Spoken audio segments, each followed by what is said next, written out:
In this trading episode, I'm going to show you how to draw the strongest support and resistance levels using Fibonacci retracement. The usual way of drawing support and resistance is pretty basic. You spot a pivot, then just randomly draw a line and call it a level. But what happens? Price moves up, hits that so-called resistance, and just breaks through like it was never there. That's why drawing support and resistance based on Fibonacci is the only real solution. It gives you extremely precise reversal points, levels where candles can react for a long time. These aren't just lines, they're confidence boosters for your trades. So to be honest, this isn't something you hear about on social media every day, so make sure you watch till the end, because you don't want to miss this valuable video. With all that said, let's get started. The first step in this technique is of course drawing a Fibonacci retracement. Go to the Tools section on TradingView and select Fibonacci Retracement. Then just click on the chart, drag it down and to the right. The default settings are not very useful for what we want, so let's make a few quick changes. Double-click on the Fibonacci, then uncheck all the levels except for 0, 1 and 0.618. After that, add two new levels, minus 0.27 and 1.27. These two levels, minus 0.27 and 1.27, are the ones most people don't talk about. However, they can be incredibly powerful, and you'll see why in a moment. The rest is up to you. Feel free to choose whatever colors you like for each level to make them stand out. So this is the Fibonacci setup we're going to use. This brings us to our second step. Let me show you how to correctly draw Fibonacci for an uptrend. The first click of Fibonacci must be at the beginning of the trend, or the lowest point where the uptrend just begins. And the second click, it must be exactly at the ending point of the trend, right where the rally stops and starts to base or correct. Now here's the most important part. When applying the second click, the end of the trend must be on minus 0.27 and not on 0.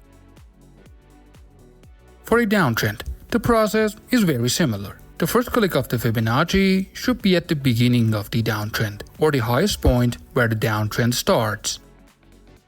The second click goes at the ending point of the downtrend, where the price stops falling and begins to base or correct. And just like with the uptrend, here is the key part. When placing the second click, make sure the end of the trend lines up exactly with the minus 0.27 level and not level 0. Now that we have finished applying Fibonacci, let me show you how to draw the strongest support and resistance levels.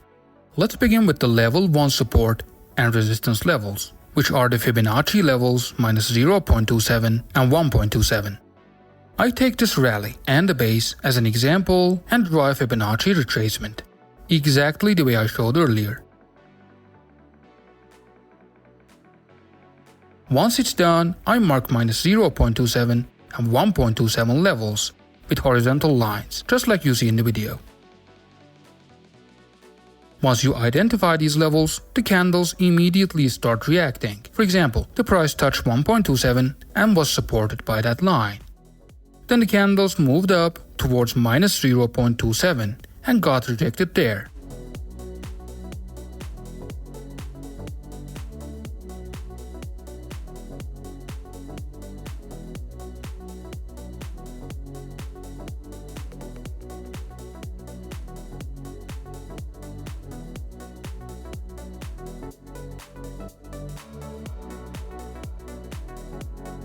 So all these reactions happen on the chart with just two lines we drew earlier. This is the true power of just the level 1 support and resistance levels drawn using Fibonacci. Now let's try some examples on different assets and timeframes.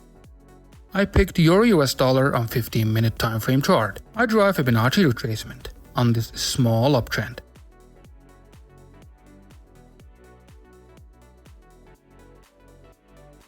Then marked minus 0.27 and 1.27 levels with the lines. Just watch the magic happen.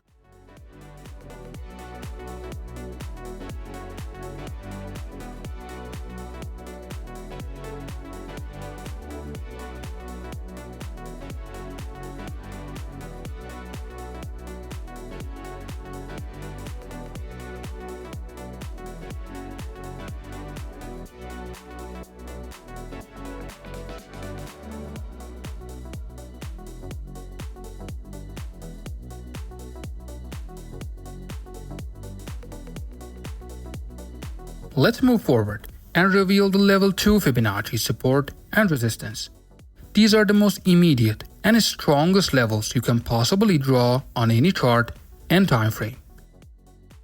The level 2 Fibonacci support and resistance levels come from two overlapping Fibonacci retracement. And to do this, we just need to add a second Fibonacci. Use the previous chart as an example before we finish the full technique. Just apply Fibonacci retracement the same way you did for level 1. Now the second Fibonacci is a bit different. The first click of the second Fibonacci must be at the end of the main trend or the beginning of the base. Listen to that again. The second click must be at the end of the base, right where the correction ends. Listen to that again also. The first overlapping lines you'll see are 0 and 0.618 from the two different Fibonacci retracements. These create the strongest support and resistance level on this chart. One quick note, don't consider 1 and minus 0.27 as levels here, because those are just the end of one Fibonacci and the start of the second.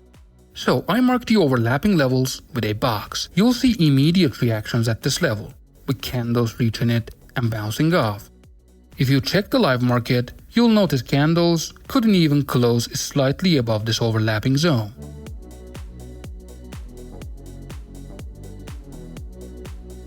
Let's complete this support and resistance technique by combining level 1 and level 2 to create unbreakable zones which you can trust on any market and any time frame. But before we continue, if you've learned something new, go ahead and hit the like button. It really makes me glad knowing my free content is making a difference.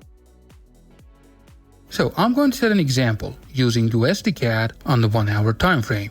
Let's combine level 1 and level 2 Fibonacci support and resistance levels. I'll apply the Fibonacci retracement on this uptrend. The first Fibonacci goes from the beginning of the trend to the end.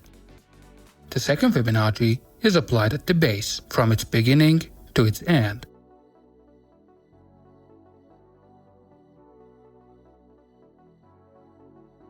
I then identify the overlapping lines, or the ones closest to each other, which in this case are 0 from one Fibonacci and 0.618 from the other.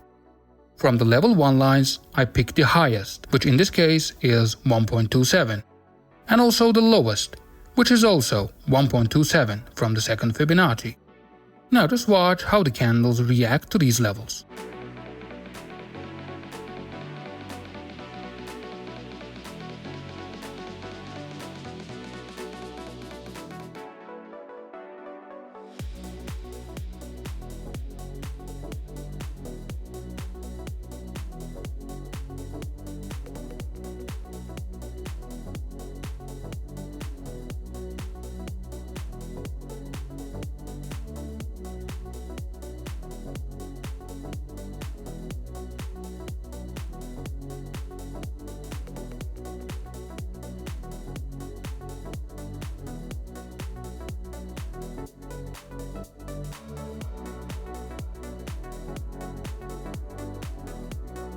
Now you might come asking the question, when these lines get broken and candles move outside our zones, what should we do? The answer is pretty simple, just draw new Fibonacci retracements, and that's it. So I can draw new Fibonaccis for this downtrend.